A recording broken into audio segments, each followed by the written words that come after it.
In this video, I'm going to show you how to use your Roblox Studio on your mobile phone. For that, open your browser and search for Roblox Studio.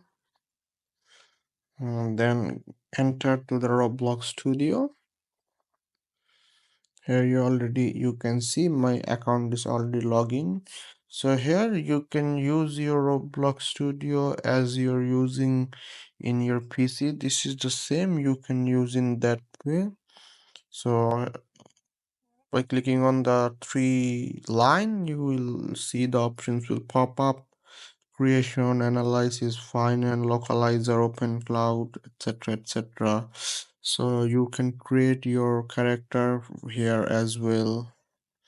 Water item, accessories, development. So this is the same process which you can use to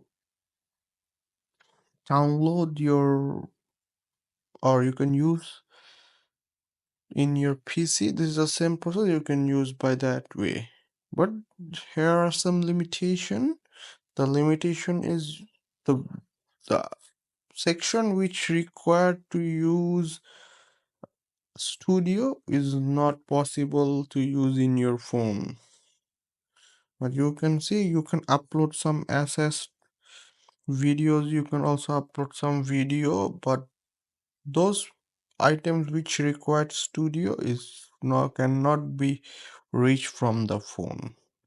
So I hope you guys like the video. This way you guys can use Roblox Studio in your phone. Thank you for watching the video.